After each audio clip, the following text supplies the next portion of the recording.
ನಮಸ್ಕಾರ. ACB news ಕರ್ನಾಟಕಕ್ಕೆ ಸ್ವಾಗತ. ನಾನು ನಿಮ್ಮ ಅರವಿಂದ್ ರಾಜೀವ್.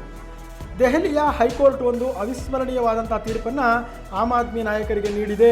ಅದರಲ್ಲಿ ಆಮ್ ಆದ್ಮಿಯ ಮಾಜಿ ಮುಖ್ಯಮಂತ್ರಿ ಅರವಿಂದ್ ಕೇಜ್ರಿವಾಲ್, ಸಿಸೋಡಿಯಾ ಸೇರಿದಂತೆ ಇನ್ನೂ 23 ಜನರ ವಿರುದ್ಧ ಅಬಕಾರಿ ಹಗರಣ ಎಂಬ ಕೇಸನ್ನು ತಗುಲಿಸಿ ಅಧಿಕಾರ ಕಸಿದುಕೊಂಡಿತ್ತು, ಅವ್ರನ್ನ ಜೈಲಿಗಟ್ಟಿತ್ತು. ಆ ಮೂಲಕ ಒಬ್ಬ ವ್ಯಕ್ತಿಯ ಅಭಿವ್ಯಕ್ತಿ ಸ್ವಾತಂತ್ರ್ಯವನ್ನು ಕಿತ್ತುಕೊಂಡಿತ್ತು. CBI ED ಎಲ್ಲವನ್ನು ಸಮಗ್ರವಾಗಿ ದುರುಪಯೋಗಪಡಿಸಿಕೊಂಡು ಕೇಂದ್ರ ಸರ್ಕಾರ ಅತ್ಯಂತ ಮಾನಸಿಕ ವೇದನೆಯನ್ನು ಅರವಿಂದ್ ಕೇಜ್ರಿವಾಲ್ ತಂಡಕ್ಕೆ ನೀಡಿತ್ತು. ಇದೆಲ್ಲವನ್ನು ಸೂಕ್ಷ್ಮವಾಗಿ ಗಮನಿಸಿದಂತಹ ದೆಹಲಿಯ ಕೋರ್ಟ್ನ ಗೌರವಾನ್ವಿತ ನ್ಯಾಯಾಧೀಶರಾದ ಜಿತೇಂದ್ರ ಸಿಂಗ್ ರವರು, ನೀವು ಮಾಡಿರುವ ಆರೋಪಗಳಲ್ಲಿ ಹುರುಳಿಲ್ಲ, ಸಾಕ್ಷ್ಯಾಧಾರಗಳ ಕೊರತೆ ಇದೆ ಎಂದು ಹೇಳುವ ಮೂಲಕ ಎಕ್ಸೈಸ್ ಸ್ಕ್ಯಾಮ್ ಅನ್ನು ಖುಲಾಸೆಗೊಳಿಸಿದರು. ಅಷ್ಟೇ ಅಲ್ಲದೆ ನ್ಯಾಯಾಧೀಶರು CBI EDಯನ್ನು ತರಾಟೆಗೆ ತೆಗೆದುಕೊಂಡರು. ಎವಿಡೆನ್ಸ್ ಇಲ್ಲದೆ ಯಾವ ಆಧಾರದಲ್ಲಿ ಕೇಸನ್ನು ತನಿಖೆ ಮಾಡಿದ್ದೀರಿ ಅಂತ ಚೀಮಾರಿ ಹಾಕಿದರು.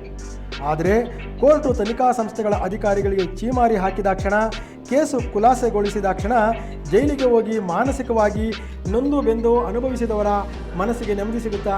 ಖಂಡಿತ ಇಲ್ಲ. ಹಾಗಾದರೆ ಮುಂದೆ ದೆಹಲಿಯ ಚುನಾವಣೆಯ ಸಮಯದಲ್ಲಿ ಮಾತ್ರ ಆಮ್ ಆದ್ಮಿಯ ನಾಯಕರಿಗೆ ಕೋರ್ಟ್ ಮಧ್ಯಂತರ ಜಾಮೀನು ನೀಡಿತ್ತು. ಚುನಾವಣಾ ಪ್ರಚಾರ ಮುಗಿದ ಕ್ಷಣ ಮತ್ತೆ ಕೇಜ್ರಿವಾಲ್ ಜೈಲು ಸೇರಿದರು. ಅದು ಮುಗಿದ ಕತೆ.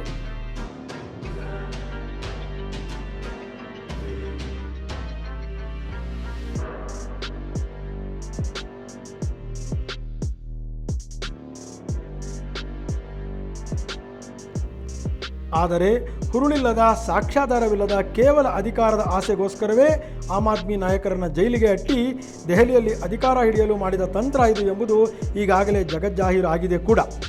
ಅರವಿಂದ್ ಕೇಜ್ರಿವಾಲರ ಮುಖ್ಯಮಂತ್ರಿ ಪದವಿಯನ್ನು ಕಸಿದುಕೊಂಡಂತಹ BJP ಅಧಿಕಾರ ದುರುಪಯೋಗಪಡಿಸಿಕೊಂಡಿದ್ದಷ್ಟೇ ಅತಿ ದೊಡ್ಡ ಗೆಲುವಾಗಿರುತ್ತದೆ.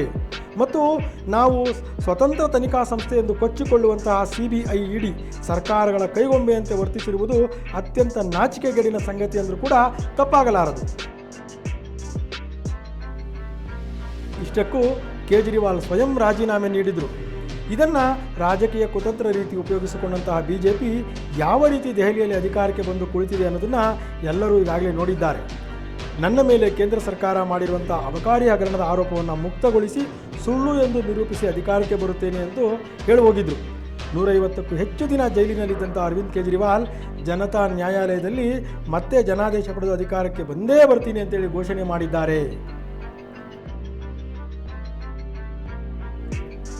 ಆದರೆ ಆದರಣೀಯ BJP ನಾಯಕರು ಹೇಳ್ತಾರೆ, ತಪ್ಪು ಮಾಡಿದವರು ಜೈಲಿಗೆ ಹೋಗ್ತಾರೆ, ಇಲ್ಲ ಅಂದರೆ ಹೊರಗೆ ಬಂದು ಕೇಸ್ ಎದುರಿಸಲಿ ಬಿಡಿ ಅಂತ. ಅಲ್ಲ ಸ್ವಾಮಿ, ಅಬಕಾರಿ ಹಗರಣ ದೆಹಲಿಯಲ್ಲಿ ಮಾತ್ರ ನಡೆದಿದ್ದ? ನಿಮ್ಮದೇ ಆಡಳಿತ ಅಧಿಕಾರದಲ್ಲಿರುವಂಥ ರಾಜ್ಯಗಳಲ್ಲಿ ನಡೀಲೇ ಇಲ್ವಾ? ಅಲ್ಲೇನಾದರೂ ಮದ್ಯಮುಕ್ತ ರಾಜ್ಯ ಅಂತ ಏನಾದರೂ ಮಹಾತ್ಮ ಗಾಂಧಿಯವರ ತತ್ವಪಾಲನೆ ಮಾಡಿದ್ರಾ? ಇಲ್ವಲ್ಲ, ಯಾರಿಗೂ ಕಾಣಿಸಿಲ್ಲ ಬಿಡಿಯದು. ಕರ್ನಾಟಕದಲ್ಲಿ 2018ರಿಂದ 2023ರವರೆಗೆ BJP ಸರ್ಕಾರದ ಅಬಕಾರಿ ಇಲಾಖೆಯ ಕರ್ಮಕಾಂಡವನ್ನು ತನಿಖೆಗೆ ಆದೇಶ ನೀಡಿದರೆ ನೀವ್ಯಾರು ಈ ಜನ್ಮದಲ್ಲಿ ಅಧಿಕಾರಕ್ಕೆ ಬರಲ್ಲ.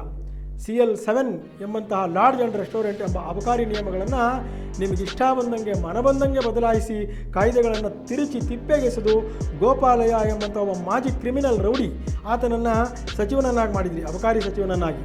ಹಗರಣದ ರೂವಾರಿಯ ಮನುಷ್ಯ. ಅಲ್ಲಿನ ಹಗರಣದ ಹೂರಣದ ಕರ್ಮಕಾಂಡವನ್ನು ಹೊರಗೆ ತೆಗೆದರೆ ಅತ್ಯಂತ ನಾಚಿಕೆಗೇಡಿನ ಸಂಗತಿ. CL7 ಲೈಸೆನ್ಸ್ಗಳನ್ನು ರಾಜ್ಯದ ಪ್ರಮುಖ ನಗರಗಳಲ್ಲಿ ಬೆಂಗಳೂರು ಸೇರಿದಂತೆ ಪಾಂಪ್ಲೆಟ್ ರೀತಿಯಲ್ಲಿ ಕೋಟ್ಯಾಂತರ ರೂಪಾಯಿ ಲಂಚ ಪಡೆದು ಪರವಾನಗಿ ನೀಡಿದ್ದೀರಿ. ಅದರಿಂದ ನಿಮ್ಗೆ ಯಾರಿಗೂ ಕಿಕ್ ಬ್ಯಾಕ್ ಬಂದಿಲ್ವಾ? ಕಾಕಂಬಿ ಹಗರಣ, ಆ ರಫ್ತು ಹಗರಣದಲ್ಲಿ ನಿಮ್ಗೆ ಯಾರಿಗೂ ಏನು ತೊಂದರೆ ಆಗಲೇ ಇಲ್ವಾ? CBI ED ಯಾಕೆ ಇದರ ವಿರುದ್ಧ ಸುಮೋಟೋ ಕೇಸ್ ದಾಖಲಿಸಲ್ಲ?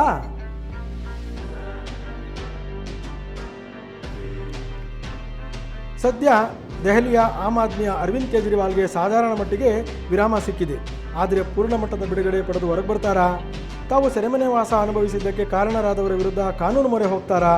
ಅಥವಾ ಕೇಂದ್ರ ಸರ್ಕಾರ ಕೇಜ್ರಿವಾಲ್ ವಿರುದ್ಧವೇ ಮೇಲ್ಮನವಿ ಹೋಗುತ್ತಾ ಅನ್ನೋದು ಮುಂದಿನ ದಿನಗಳಲ್ಲಿ ಕಾದು ನೋಡಬೇಕಾಗಿದೆ.